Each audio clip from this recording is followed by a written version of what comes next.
there, our previous lecture, actually stop lecture 3, which the video I uploaded. So you can watch it later on. So it's not much related, so it should be fine. So outline of any silicon processing which we do, so even if you are making a computer chips or devices, or if you are making any other circuits on a silicon wafer. So then you have to follow these steps. You can, by following these steps, you can make a micron scale or nanofluidic devices also.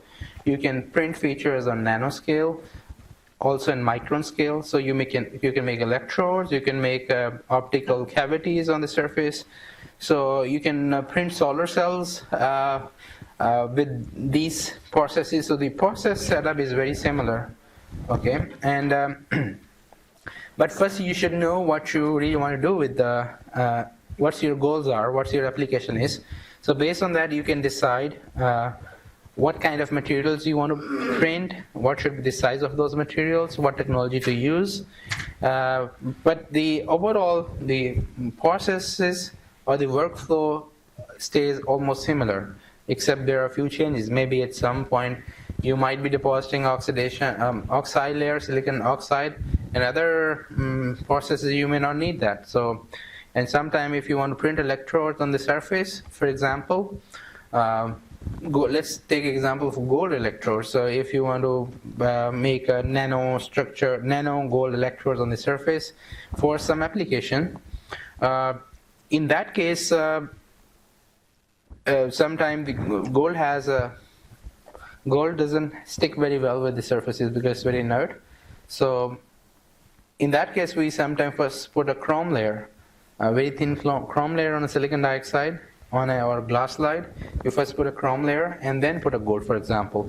So sometimes you have to choose materials based on previous work, or maybe you discover it by yourself, okay, with this material, this is the exact way to do it. But in general, the process stays very similar as far as the fabrication is concerned. So if you have any idea, okay, you want to make a, let's take example of you want to make a brake junction. So there is one kind of a device which is called brake junction, where you have two electrodes, and they are just sitting very close to one another, such that the gap between those two are 50 nanometer, for example. Okay, so that's what you want to print. So let's take a simple example first. Let's say the gap is 2 micron between those two electrodes, and you want it for a certain application. The applications can be that you have 2 electrodes very nearby. So what happens if you apply voltage across those 2 electrodes? You will see any current flow? Will you see current flow if you apply voltage and there is a gap between those 2 electrodes? No, right? If your bottom layer which you're putting on the electrodes, the bottom layer, if it's insulator, then most probably you will not, there might be some leakage current, but you will not be getting any significant signal from there, right? Now think about if, now you functionalize with some methods, your surface which is between the electrodes, like that surface, and then some virus or some bacteria or some protein is captured, okay, with that functionalization. And now if you apply voltage, now that virus which is captured, or proteins, those making a bridge between those 2 electrodes, right? So it's the bioelectrical properties of those biomolecules. It can be a virus, it can be even cell, it can be bacteria or any other species which you're capturing. So if you capture it between those 2 electrodes, and if you now apply voltage, then will you be getting some current? Yes. So you will be getting some current, because, and that current will depends on the electrical properties of that organic or biomolecule or the virus itself. So in that way you can detect if something is captured in that area or not. For example, let's say that's what you want to make. And so for that, I know that I want 2 electrodes only. So first you have to print those 2 electrodes in some software, so that, because later on those electrodes will be printed on your wafer or on your glass slide on which you are making electrodes. So the first step is actually to make a mask. So that's the first step. So mask is you define what kind of features you want on your surface. and you also define what should be the dimensions, okay, whether you want features in nanoscale, microscale, what should be the separation, how many of the features you want. So you draw those features, and there are different softwares which are used for that purpose. I used to work with AutoCAD. There are quite a few other simpler versions also, like just draw, but should know how to use it. But if you're familiar with AutoCAD, you can use that one, or maybe there are a couple of other softwares also which are only for mask making. AutoCAD, you can draw many different things, but there are some simpler versions also. So once you draw a mask, okay, what you want is very similar to how you draw things in a paint. But in paint, you don't care much about the dimensions, but in these softwares you can choose, okay, you want line width to be 1 micron or 2 micron, and how much should be the gap and all that. So once you design a mask, okay, this is what you want to print, for example, and then you do a second process called the lithography. So lithography or photolithography, it can be actually, if the features are on nanoscale, you can also use electron beam lithography. You can also use ion beam lithography. So there are different kind of lithography processes. And what lithography is, that now you want to transfer your pattern, what you have designed on your mask, on your substrate. It can be glass slide, it can be silicon wafer, it can be any other thing also. So we are skipping these steps, that how to make a wafer. So you have to grow crystal, and there are some processes involved, wafering. So you make first grow an ingot of a silicon, then you cut in slices that makes a silicon wafer, on which we normally make computer chips and microprocessors. We print that. But in many applications, you don't need a wafer. You can just use a glass slide if that's what you want for your application. Then for lithography, we normally then coat our surface of our substrate with some material. We call it as a photoresist. Okay, it can be photoresist compatible with your light source which you're using for exposure, or it can be some ion beam or electron beam sensitive resist. So there are different kind of resist which you use with different technologies. Let's say you put a material which is light sensitive or ion beam or electron beam sensitive. So then you put your mask on top of it, and then you shine a light or electron beam. So the mask, as clear from the name, it will mask certain areas on your surface of a wafer, and but it will be transparent in certain areas. So where light is interacting with your bottom layer, and then later on there are processes to develop it, like you develop a photograph, right? So in that way, you can actually print features on the surface. We'll go through more details later on, but then you can print features. Let's say now the features are printed in the layer which you made on the top. Now you want that feature to be transferred in the bottom layer, which is more stable. Then we do different processes like etching, for example. So etching is a process where you remove certain material from a surface, and there are different like dry etching, wet etching, so there are more details, okay? We'll not go into those details right now, but etching is just removing certain material. So you can remove that material, or you can deposit material on the surface. Let's say if you want to deposit gold, so far, let's say we were making electrodes with the gold, right? So, or aluminum, for example, or silver, for example. Then you first make your device, make your pattern, and then you have to deposit that film on top of it, right? So for that, there are other systems which are used. There's a chemical vapor deposition or physical vapor deposition. So those are the big furnaces which are used. You put your sample there and then deposit gold, silver, chrome, titanium, or many other metals, and other materials can be deposited on the surface. So once you deposit it, then there are ways to remove them specifically from the surface. At the end, you would be ended up getting actually gold break junction pattern. It can be some other pattern. Let's say if you want to circular areas, 1 micrometer wide circles on the surface for some reason. You can also do that. You can also make a optical grating. You can print different features which can work as an optical grating.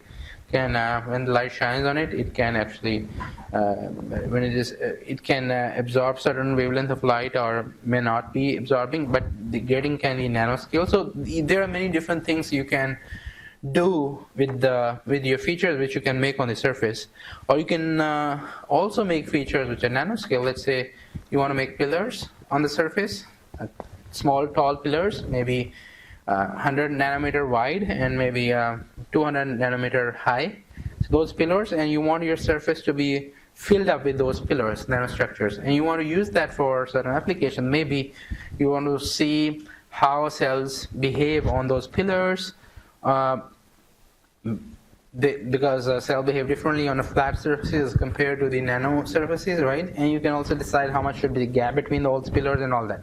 So it really depends what you want to do with those structures, and then you make up your mind, okay, this is what I want to make and this is what I want to test. So it can be also used some diagnostics purpose, those nano surfaces, because if you make nano pillars, then it can actually increase the surface area of the surface, and you might have a better capture as compared to if it's a flat surface. So there are many different applications, but the process is similar. So you lithography, you do some material deposition on the surface, and then you do etching, and then if it's in case of a computer device, microprocessors, you take this whole wafer and you saw it, cut it in small pieces. So you have, now we can also use a 450 millimeter diameter wafer, which are pretty big. So you can use that wafer, you can print many devices on top of it, and later on you can cut them. So in one run you can have maybe 1,000 similar devices, which may be good enough for many experiments, what you want to do. Let's say if you want to make electrodes which are nanoscale, think about it. If I have a wafer of this size and I have electrodes on nanoscale, maybe I can make thousands of them on the surface. And then I can cut them like in small dies, like this size, about 5 millimeter by 5 millimeter. So each die you can use it for your experiment, and then all the electrodes will be very similar, right? So from one process you can have many of those electrodes printed on the surface. And in electronic circuit, you can also go for packaging and all that. Let me see if I think, what is this? Is it a video or reference to reference?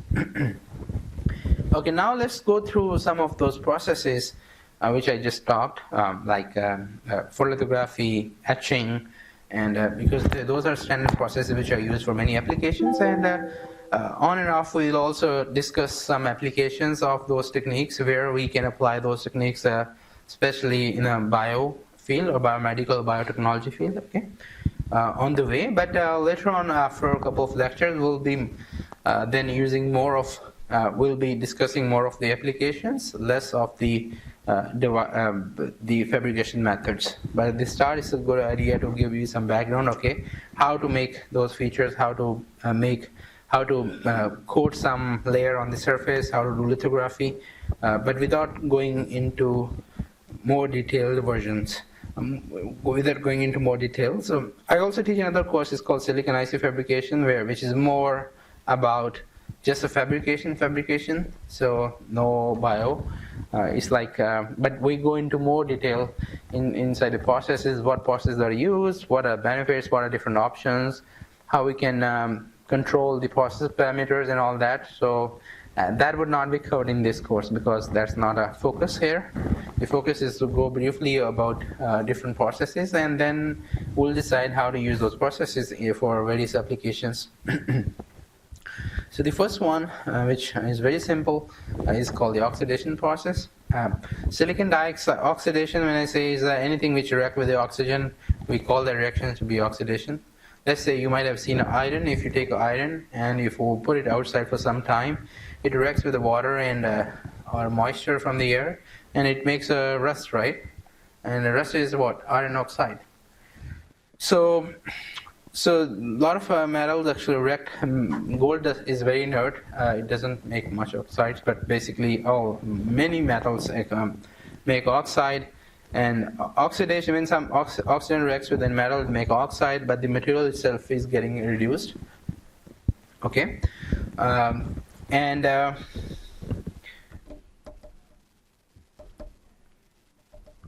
And silicon dioxide is very, very, very common material which is used for electronic industry and also in many different applications. And there are different properties. Silicon dioxide is actually very similar to what we have, what we call a glass. So glass is very good insulator, and it has a high breakdown voltage property. So it means if you apply voltage across the glass, no current will flow. So it's a very good insulator actually.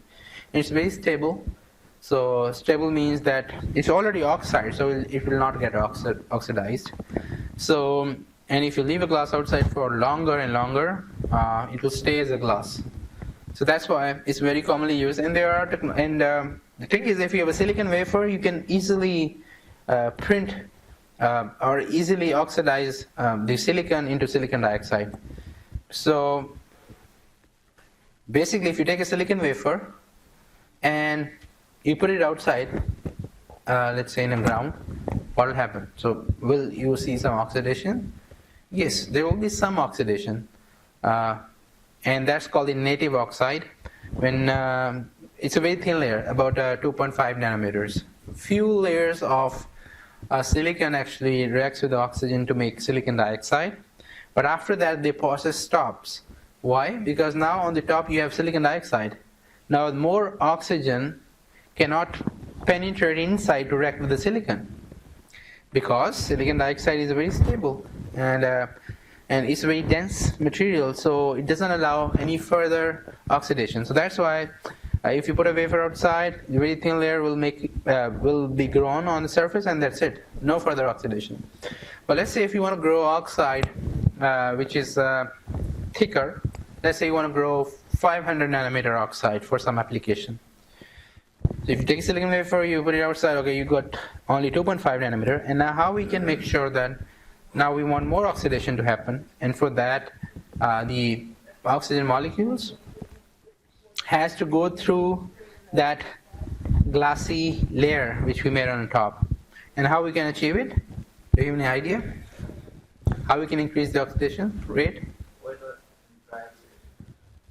No, but what do you think? Okay, what should wet and dry is the different types of oxidation, right? Huh? High pressure? I don't know. With high pressure, you can break maybe the top layer, yeah, but then it may not be very efficient process. High temperature, yes. So if you put now your silicon wafer and you put it at 1000 degrees centigrade, okay, very high temperature. So, and then you actually blow oxygen in a dry form when it's just pure gas, or it can be a vapor form, which is like a hydrogen H2O, water vapors that also have oxygen component, right? So then at a high temperature, actually the top layer of silicon relaxes. It allows the new oxygen molecules to move inside and react with the silicon, and that makes a thick layer. So in that way, you can actually have a thick layer of silicon dioxide, but at high temperatures. Now think about it. If you use 1000, there will be some rate, a growth rate. If you use 1100, 1200, 1300, yes. But you cannot use more than 15 or 1600, because then it's softening temperature for silicon dioxide itself.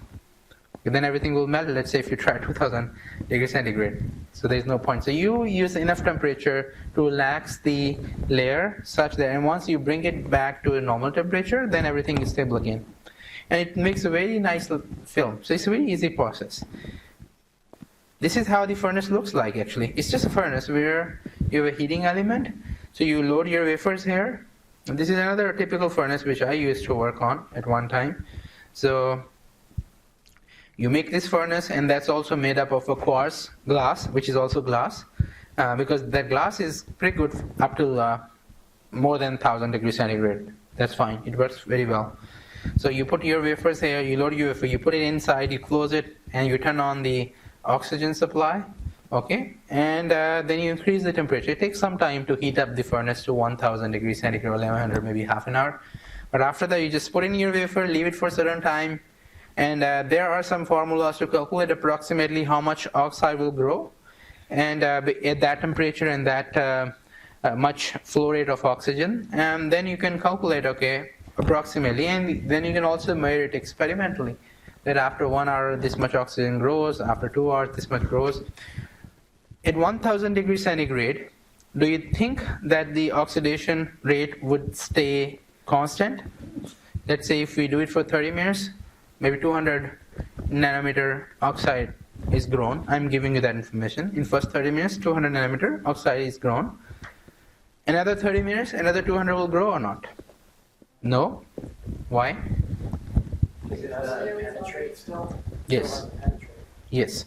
So that's pretty good, because now if you have already 200 nanometer, so it takes time for oxygen to diffuse from the top layer. So basically, oxidation rate is a little bit linear at the start, and then it kind of start getting saturated. So it still keep increasing, but the oxygen rate starts slowing down, because now you have a thick layer for the new oxygen atom to diffuse through it, right, and then find a silicon, new silicon. So yes. So if you want to grow more than 1 micrometer, it's not easy. It'll take for a longer time to process it, okay? So in that way, you can actually just leave it for a certain time and turn off your system, take your wafers out, don't touch it for some time, and then after 10-15 minutes, you can just grab them. And now you have very nice oxide layer on your silicon wafer if you need a silicon dioxide for your application. Okay, and there are 2 types actually, as Kabir mentioned. There is a wet and dry. In a dry oxidation, you just use the oxygen, pure gas. Okay, and in the wet oxidation, can we do air, regular air for oxidation? No, why? Because we have 78% nitrogen. But still we have 23. What? I don't know, 23% or how much oxygen in there? Carbon dioxide. Carbon dioxide is also there. Is it a problem if there are carbon dioxide there? Maybe some other nitrogen, like molecules will bind with silicon. Yeah, so it's not pure. Otherwise, if you put in your wafer and you just use a regular air, you will get oxidation. You will get oxidation, but the quality of oxide will not be that great. That's the only difference. If you just need any dielectric insulator, maybe you can use just air. But oxygen is not expensive also, so you can use oxygen also. Okay, and then and you can dilute the oxygen in nitrogen. Normally we use a dilution factor, maybe 50-50, or it depends how many wafers you have and all that. So you can use the regular, or you can use the water vapors. So water, you heat it up so it makes a vapor form, and water vapors actually also, there's a reaction silicon, for example H2O, so then silicon reacts with the oxygen, makes silicon dioxide, and then there is a hydrogen gas released. So that can also be used. There are plus and minuses for both techniques. In general, in terms of quality of oxide, if you use a dry oxidation, it's a very pure form, it's very densely packed, high dielectric properties. If you use but the dry oxidation, the oxygen takes longer to actually diffuse through the top layer, so the growth rate is a little bit slower as compared to when you take a hydrogen vapor. So you have a H and OH. So OH is small as compared to O2. So oxygen is a larger atom. So when you make it a molecule, O2 is larger in size as compared to OH. H is very small. So the diffusion, there's one way to look at the diffusion of actually OH is quick through the glassy layer on the top. So that's why you have a higher growth rate in terms of if you use a wet oxidation, if you use water vapors for growth. But there are plus and minuses.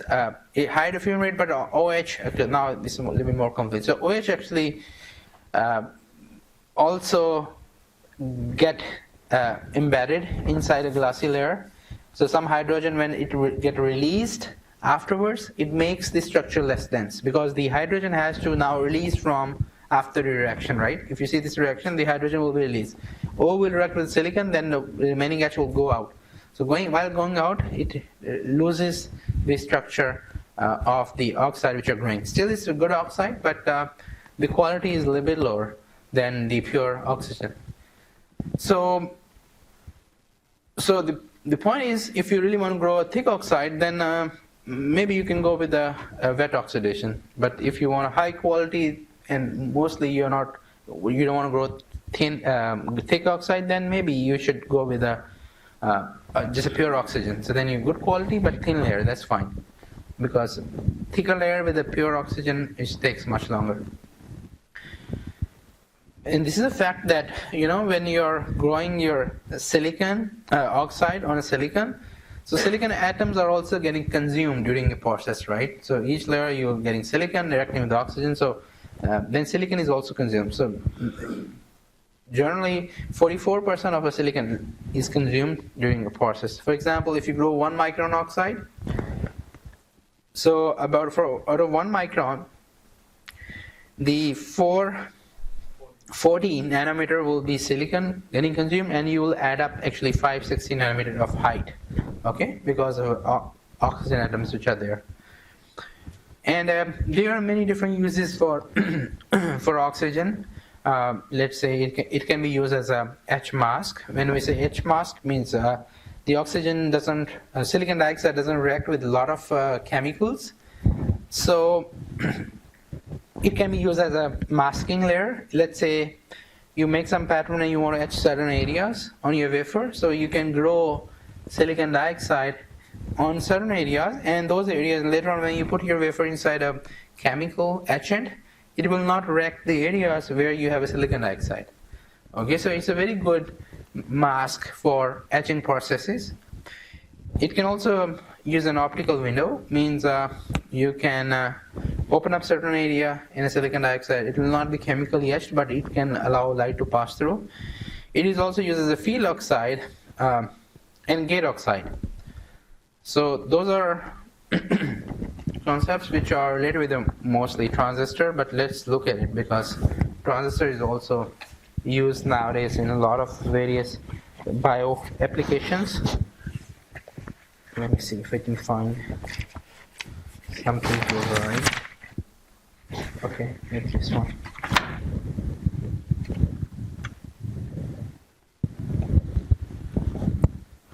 Okay.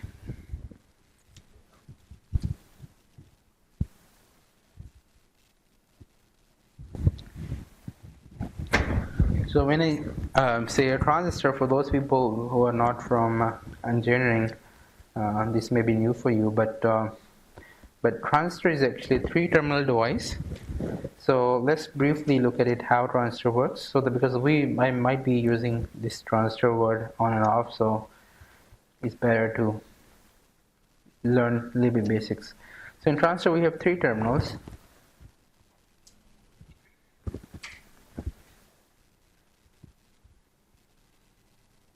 We call this terminal as a gate. Okay, this is source, and this is drain. So electrons actually flow from source towards the drain. Okay, and the gate is where you can control the flow of electrons. Okay, think about it. Let's say if we have this 3-terminal structure, and this is insulator. This whole thing is insulator. Insulator plus some electrons and holes. Let's say some electron plus holes. So it's an insulator, but not a perfect insulator. So it has some impurities there, like electrons and holes, which we actually already implanted in there. So in this structure, let's say if you apply voltage between source and drain,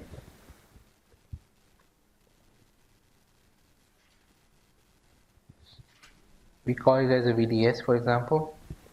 So if you apply voltage between source and drain, okay, will you get any current flow?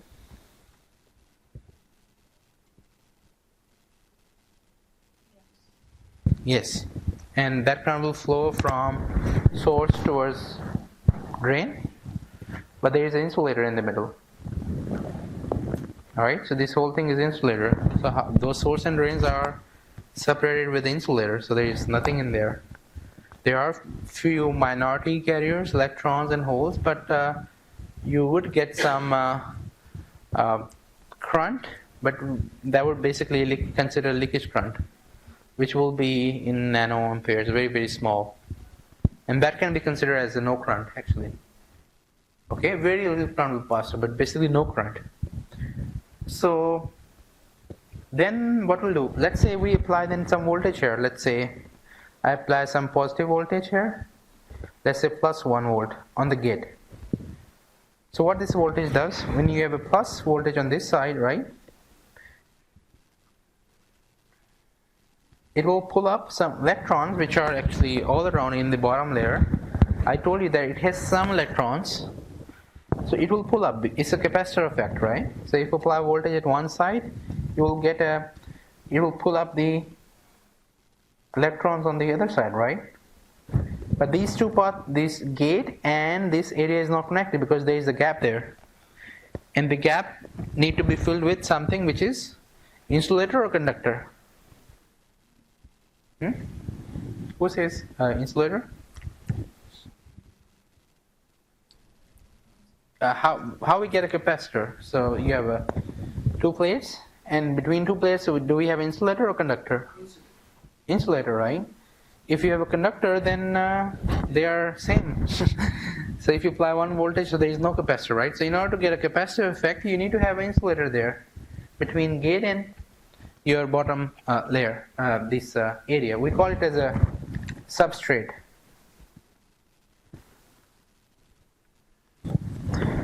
So you apply positive voltage. This insulator is called the gate oxide. Okay, so this area is called actually a gate oxide, and this area is actually made up of silicon dioxide. Okay, so this is one use of silicon in the traditional devices. So you have a gate oxide there, and you have a gate there, and you apply some voltage, so you get some current. No, not yet. So let's say this is our VDS.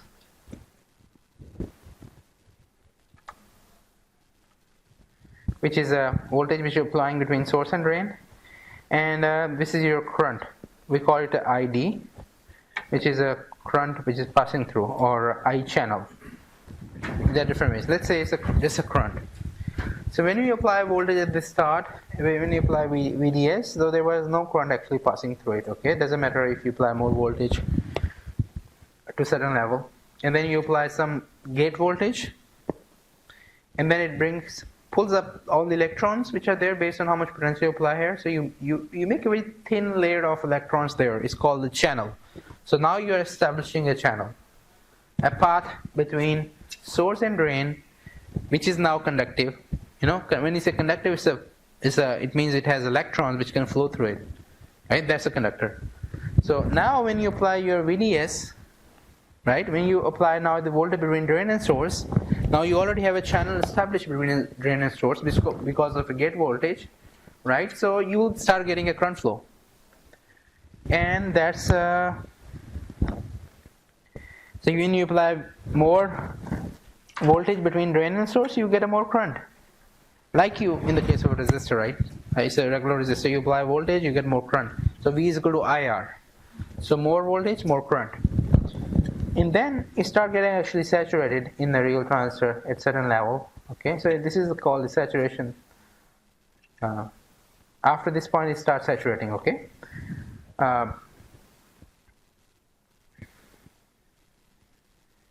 That's it. This is how the transistor works actually. And let's say now if you increase the gate voltage, before it was, let's say, plus 1 gate voltage. Let's say if you make it plus 2.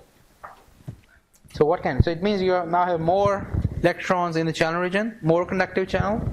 With the same voltage, you get a little bit higher curve.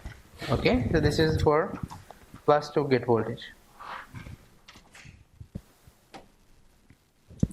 So far we have seen this is how transistor works. Think about it. These transistors are used in a lot of applications nowadays for biological applications. So one is if you search this word bio, FAT, if you just search bio FET, okay, this is called the field effect transistor, okay. So bio means for bio applications. You will find many papers on that.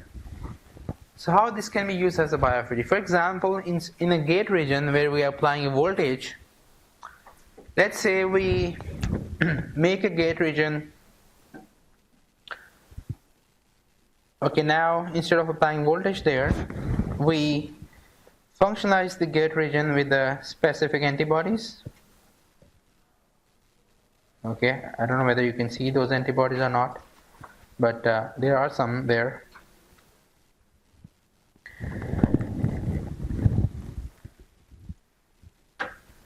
Okay, so these antibodies can capture different proteins from different samples, or instead of these antibodies you can also have DNA, single strand DNA there, which can also capture some specific complementary strand of DNA for various applications. So let's take simple example of antibody, which is a protein which can capture different proteins, or even viruses. It can capture, depends on what kind of antibody you have there.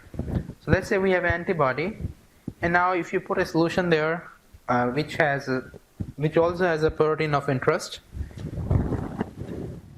So let's say once we attach antibody, then let's say if antibody has a little bit positive charge, then it will bring a negative charge here, right? If it is a negative charge, it will bring positive charge there. Correct? And so it means attaching, because antibodies, biomolecules are also charged. They are not neutral. So they have a negative and positive, and depends. Proteins can be made negative charge and positive charge based on its isoelectric point. That's a different story, but we'll go into that detail later on. But they have charges. We talk about DNA briefly, and it also have a negative charge, right? So these biomolecules have charges. So let's say if we attach protein, so you will start getting some current there, right? If you maybe attach some protein, that will be your starting current.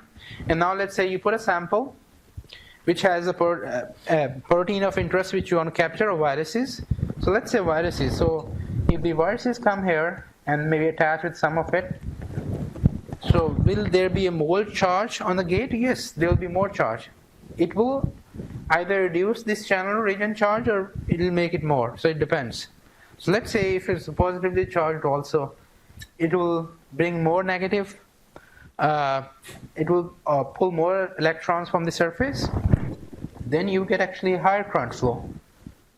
So when you get a high current flow, it means you can tell whether you have captured anything from a solution or not. And it can be very sensitive. The transistor is very sensitive. Small changes in their channel conductance can actually be seen very efficiently in the form of a current. And you can find tons of papers about this technology being used for various different applications. It can be also used as a pH sensor. If you have more hydrogen there, it will come, if there is a system where you have more hydrogen, so there are more hydrogen atoms there coming on the surface, you will bring more charges on the top. So the conductors will change with the presence of a hydrogen. So it can also use a pH sensor. And there is a technology which is called, it's commercially available, it's called, used for DNA sequencing. We'll go through the technology in a little bit more detail later on, but that is based on this bio-FET. It's called the ion torrent. Ion torrent. And there they use actually these transistors to sense the changes when some complementary base attached with the DNA, and it releases a hydrogen. Basically it is a pH sensor. And with that you can sequence the DNA. So there is a protocol to do it. If you want to look at it, you can look at it by yourself. It's called ion torrent, and it's, I think, from Life Technologies. It's now commercially available for DNA sequencing, and people have been using it. It's a very, very latest innovation. I think maybe 2 years back they start commercializing it. It's very new. Not a lot of people have used it, but it's a very powerful technology. Why people think about using bio-FETs for in a bio application? Because the transistors, we already have technologies where we can print billions of transistors on the surface. So now if this can be used as a sensor, for example, then we can have actually billion sensors on a small area, right? Because technology is already excuse me, out there. So now you have to find applications. So that's why there is definitely a large interest. Otherwise, it's very hard to make a couple of transistors on the surface. In this case, you have maybe billion or maybe million sensors on a small chip, which can be used for various applications. I'll stop there. So basically, in this one, you are in order to build this, we need to use a photolithography, we need to use the etching and a lot of different processes, which are more covered in a different course. But here, the whole idea was that the silicon dioxide is used here to make a capacitor. Now, let's say if we have another transistor which is nearby with that transistor, and in order to make sure that those two transistors stays also, because in one chip, if we have 1 billion transistors, for example, then there should be some way to isolate those transistors, right, from one another. Otherwise, there will be leakage between those two transistors. And for that, we also use a silicon dioxide. So we actually make this area also silicon dioxide. So then you can build actually a second transistor there. So in that way, the two transistors stay isolated. So silicon dioxide is very, very commonly used material for when you want to make, especially any electronic circuits based on CMOS, and even in BGT, we also have a silicon dioxide, which is a different type of transistor. But now this is the most commonly used transistor structure nowadays. Okay, let's go back to.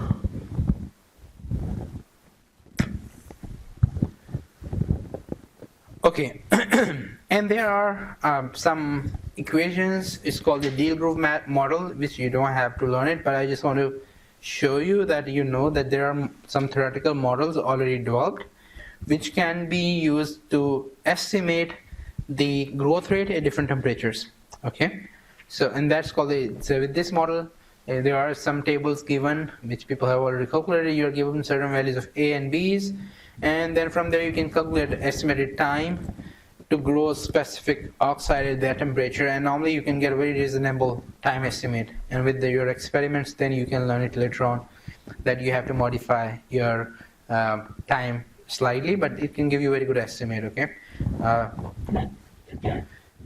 Okay. Now I told you the silicon dioxide is used as a field oxide, means gate oxide, which is just under a gate in a CMOS in the transistor structure between a gate and channel, right? So that's a gate oxide, and there's a field oxide when you want to isolate two transistors on a surface, and that's called field oxide. So when in the form of field oxide, there are two methods which are used. One is called low-cost oxidation, which is a local oxidation of a silicon.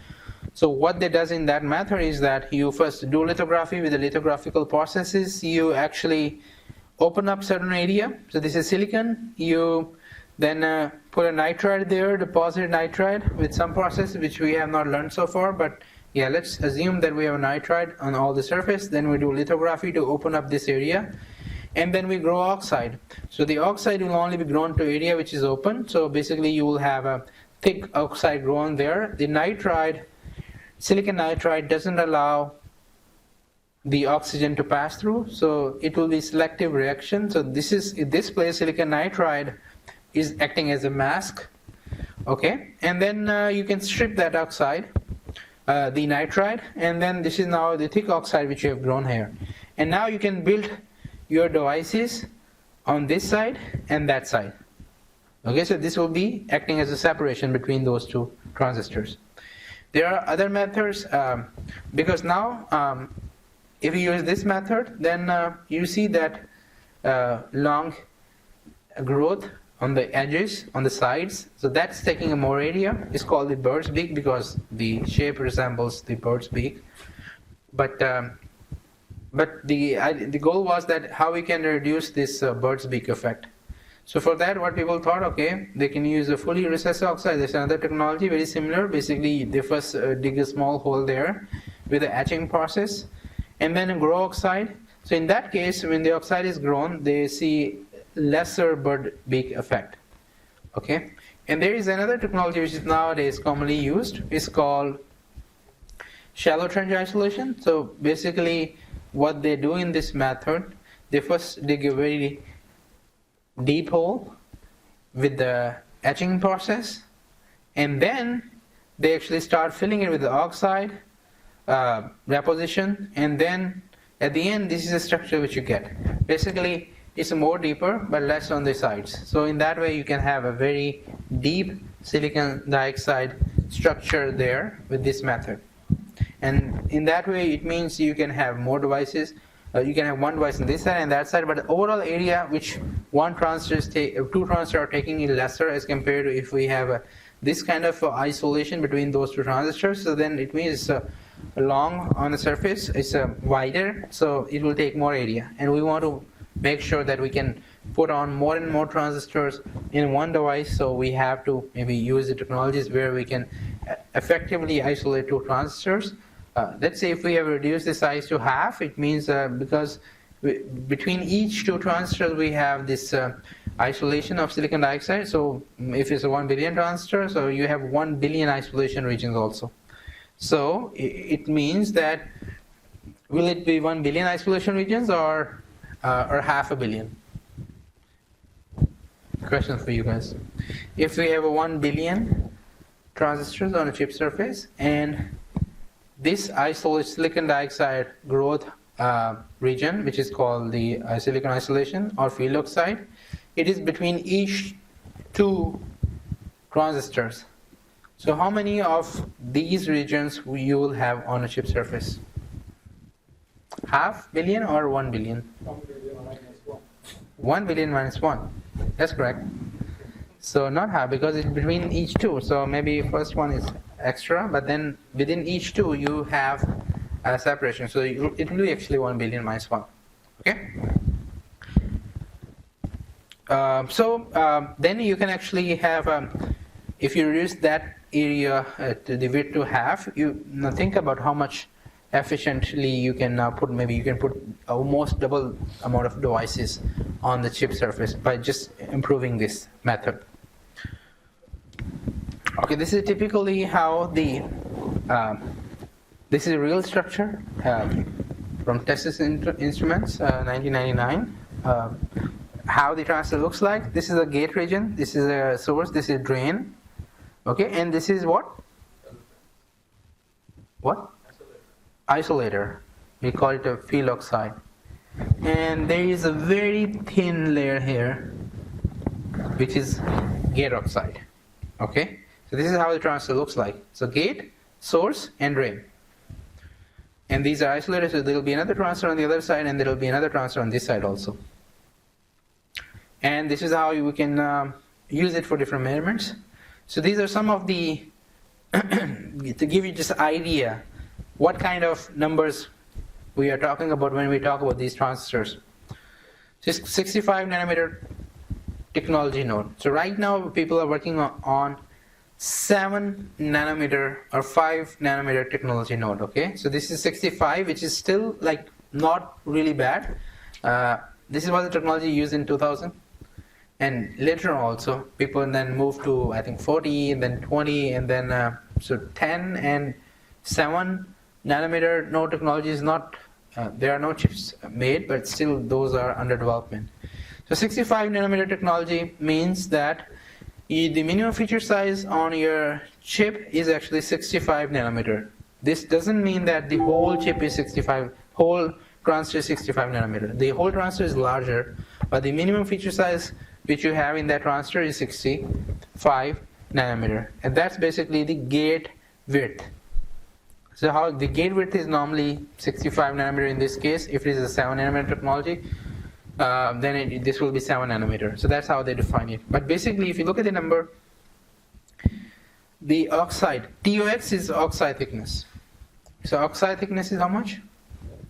1.2 nanometer. So very thin oxide. Maybe just hardly a couple of layers of oxide. Can we make it more thin? Maybe 1 atomic layer? Yes, we can do that, but if you can do it efficiently, 1 atomic layer of silicon dioxide.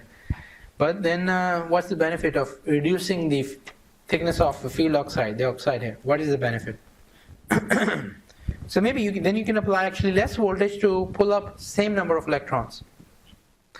Okay, that's a benefit. But then again, it has to be reliable. There should not be any leakage current, because you don't want to make it so thin that without even applying a voltage, you can start getting some channel buildup because of a parasitic. So you don't want that also. And now people actually moved from silicon dioxide to other kind of oxides, which are better insulators, which are they have a high capacitances. There are reasons for it, but we'll not go into detail. And this is how structure looks like. So we already kind of looked at it briefly, how it works. So I'm moving to the next slide. But the goal is actually to reduce the voltage which is required to turn on this transistor. Turning on means how much voltage is required at the gate to make this channel region. Why we want to make that voltage lesser? Because then you need a less voltage to operate your transistor. It means a low power in general. It's not one device, it's 1 billion devices.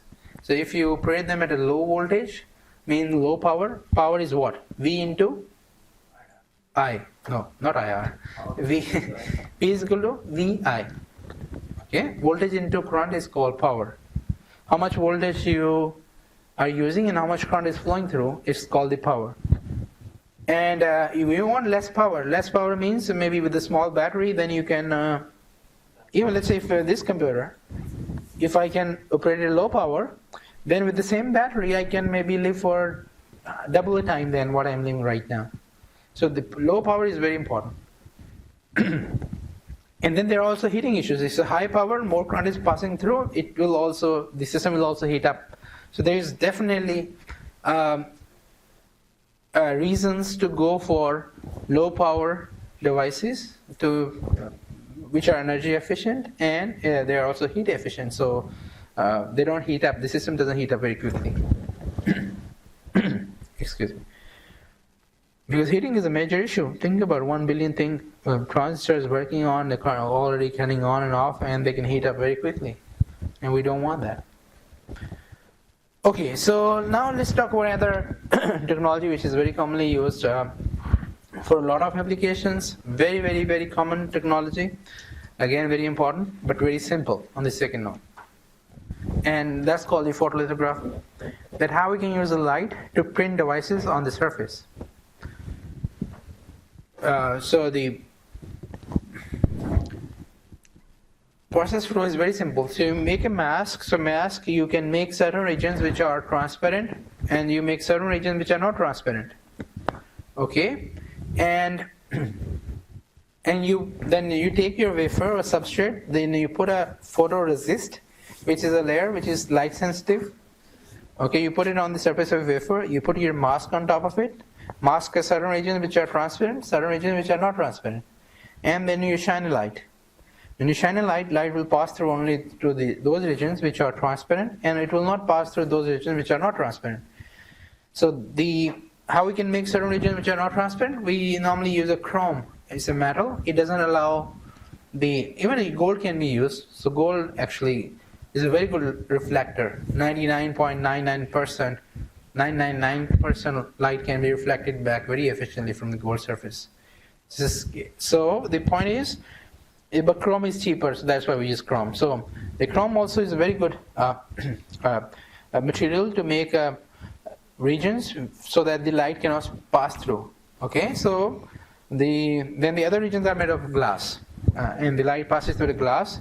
It will interact with the bottom layer, which is your photoresist, which is some polymer, which is light sensitive. Yes? There's roads behind you. Okay. Thank you for letting me know. Yeah, I think it's going on its way. That's fine. Thank you. But anyways, I'll be careful. Okay, so it is a light sensitive material. So basically, you will have certain regions which are light sensitive. They will be exposed to light, and then you remove your mask.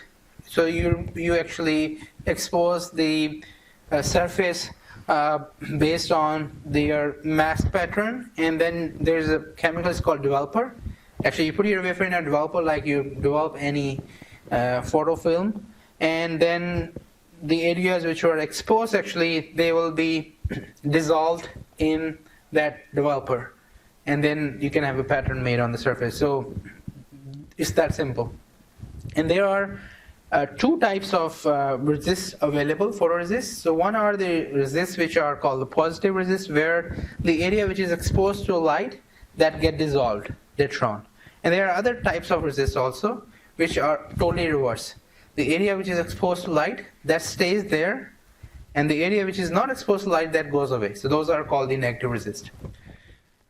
Okay, so this is how it works. So let's say you have a silicon surface, you have a silicon dioxide, we already oxidize it for some reason. Maybe you don't need to do that, but it's up to you. And now you put a photoresist material with some process. It's a very thin layer. Normally we use a spinner. So you take a wafer, put it there, put few drops of photoresist which is in liquid form, spin it at a high speed, 4,000 RPM approximately. So it will spread on the surface, and then you bake it a little bit, and that's it. So in that way you apply photoresist on the surface.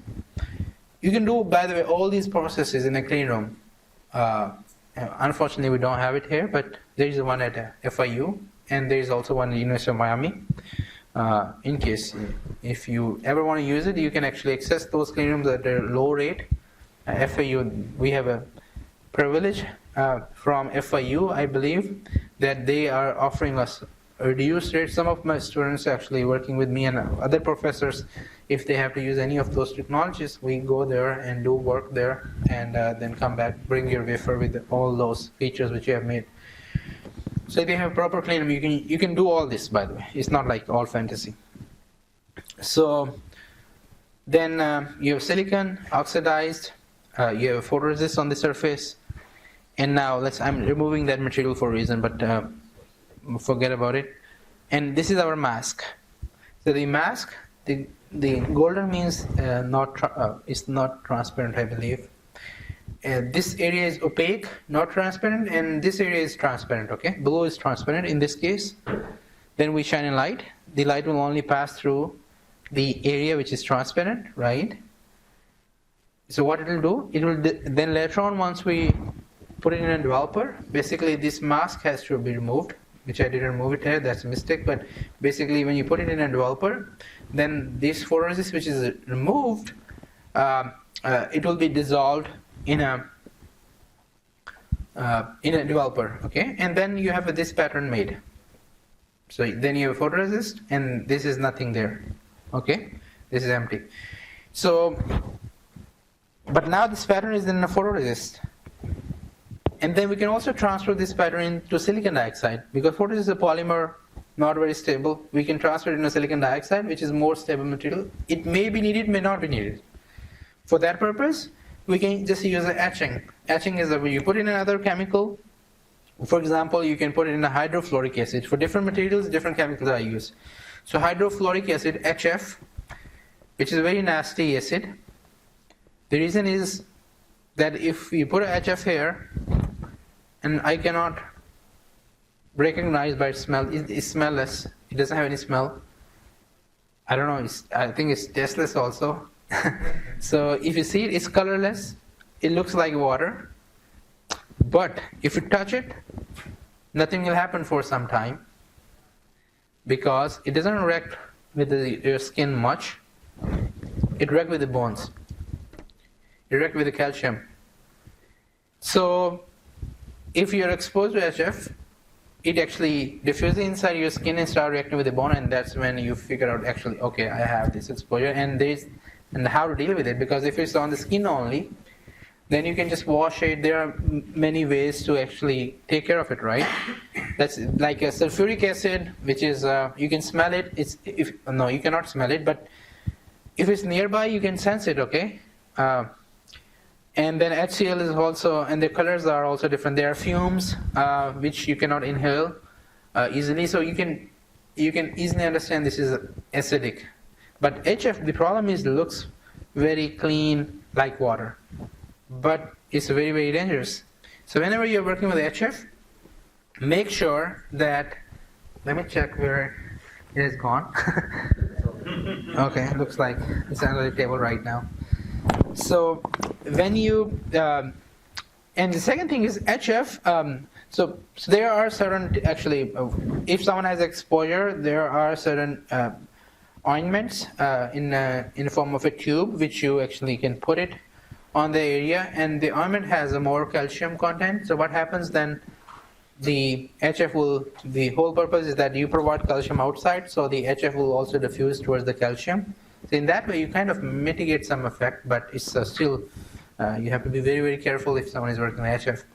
And when you're working with the hydrofluoric acid or HF, another important precaution is that we normally don't use any glass beaker, because in chemistry or biology, you might have seen a lot of people working with the glass beakers and all that, right? And that's very commonly used because glass is very stable, not very reactive. But with HF, no.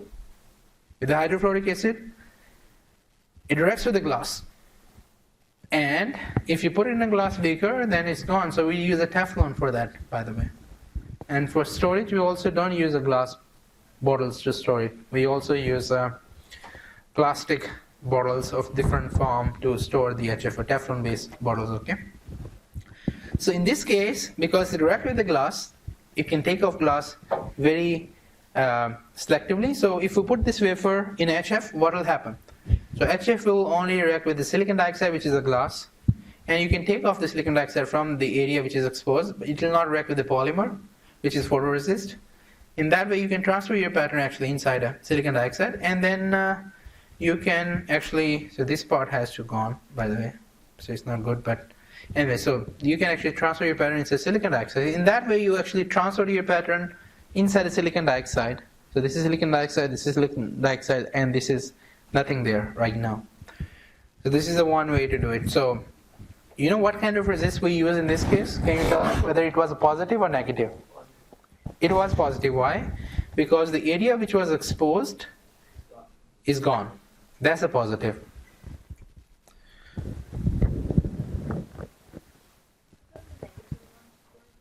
How it works? The negative. Negative is like when these are polymeric suspensions. So in negative resist, when you expose the light, the polymer actually start getting polymerized. Previously it is not. So it start getting solidified with the light. But in this case, it is already long chains of polymer in positive resist. When you expose the light at that wavelength, it broken the chains of polymer, so it start getting dissolved. So it's a different material. So in negative resist, actually start polymerizing when it is exposed to light. So should we use photomask for that?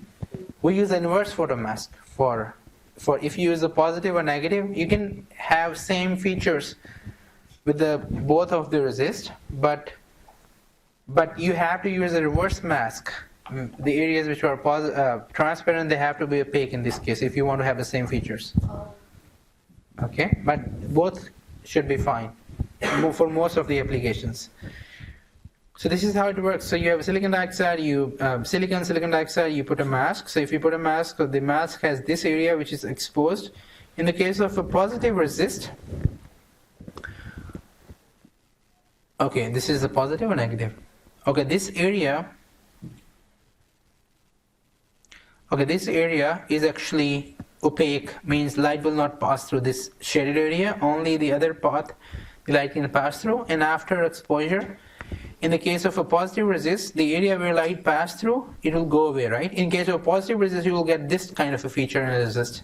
In the case of a negative, because the area which was exposed, that will stay, right? So then you'll have this kind of feature. So let's do something. Let's say if we want to have,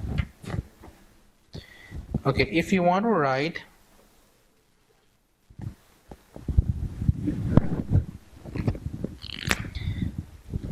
let's say if you want to write your name on your wafer on nano and micron scale. So, for example, my name is Wasim. So this is W, A, S, for example.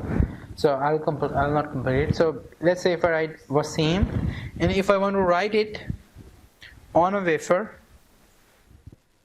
such that this name, whatever letters are, they are actually in a photoresist, like they are grown in a photoresist like this. For example, in this case, it should be like there should be photoresist in the area where I have a W, A, and S. So there should be photoresist in that area. All other areas should not be. There should not be photoresist. Now you have to design a mask for positive resist. You have to design a mask for positive resist such that your name will be printed with the photoresist material. Like wherever your letters are, it should be in a photoresist. All other areas should be gone. So can you design a mask? Just write your name like this and then just tell me which area should be transparent, which should not be transparent. I'll repeat. So you will be using positive photoresist and you want your name to be raised in photoresist. All other areas should be dissolved. Just draw it. Try drawing it. Meanwhile, I'll show you some images. I'll find some images for you where people have used this technology to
somehow, okay, maybe this one.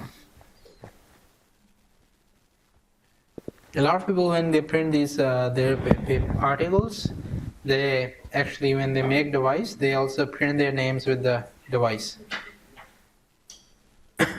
like this. So whenever you design something, you can also print your name with your device, so you can get famous if your device is working.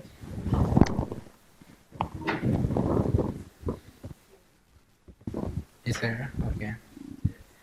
Yeah, we are still have, so you have to survive for 5 more minutes. Then we can leave. Okay, so it's done. Have you guys made it? Okay, let me think about it, how it should be done. Okay, it's a positive resist. Okay, who made, in your name, who made this area transparent? Who made this area transparent in your masks? One. And who made this area opaque and other area is transparent? So this is opaque. Another area is transparent on a mask. Who did that? 1, 2, 3, 4, 5. Are we raising or raising? We are raising. So it should be. Raising or raising? Yeah, I think it depends. Yeah, we are raising. So who made it opaque with the positive resist? 1, 2, 1, 2, 1, 2, 3, 4, 5. You did make it transparent? Okay. Transparent or opaque? Transparent. And you? No, you did, you're wrong? Yeah. No, but how do you know it's wrong or right? I think it's a positive resist.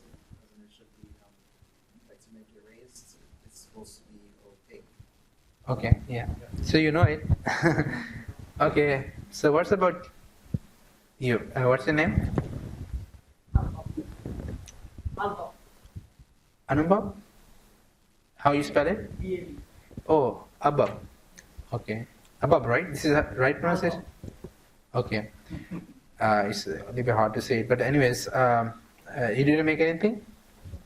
We tried. It's not. You'll not be getting any scores. Or whenever I ask you to do something, try it. Okay, at least. And you? What's your name?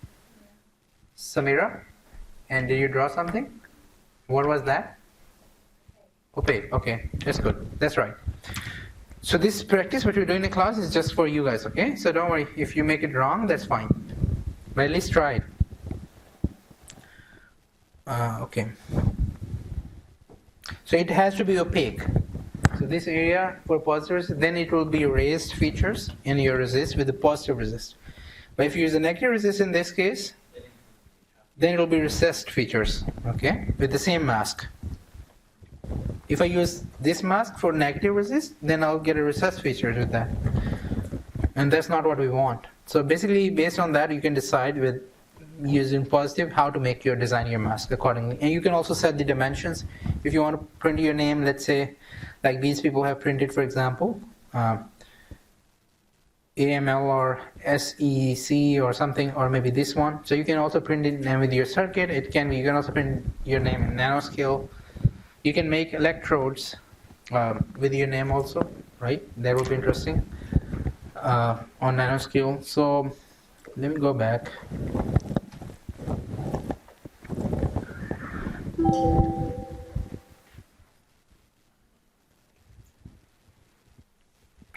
So by doing that, so you can make any structures on the surface actually. And now you can think about anything which you want to make on the surface. You can do it with the lithography.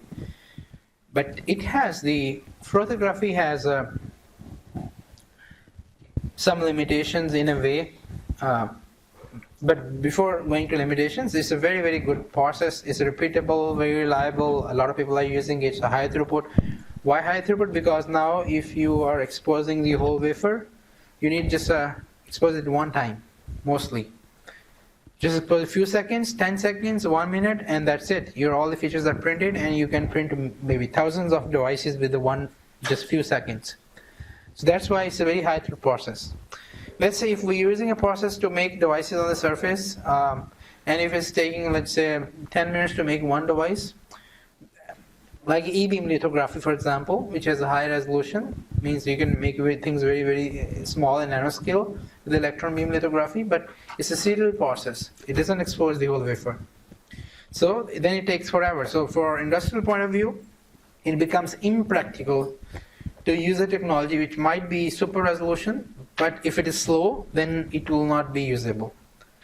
And so optical lithography normally is a high throughput process, so you can expose a large area very quickly.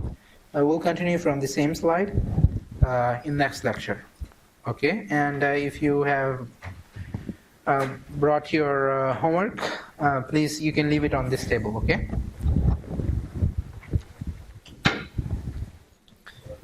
See you on Thursday then. Oh no, next Tuesday. I emailed it to you because I put it in the queue and I couldn't get it to load up. Oh, that's fine. The assignment, so I just. Yeah, can you do it today? That's fine. Yeah, I emailed it right when I got in. That's why I was late. No, that's fine. So your name was Christian. Christian. Okay, nice meeting you. Nice to meet you. Sure. Okay, just so you said you could not upload on a canvas? I uploaded it on the web print. Oh, yeah, I can upload it on Canvas. Yeah. Okay, I'll do that. Yeah, you can do it by today. That's fine. Once Okay. you go home, whenever you get access, that's fine. Okay. They don't be considered in time. Cool. Yeah, first time I'm more lenient, and in terms of if some people have a little bit problem in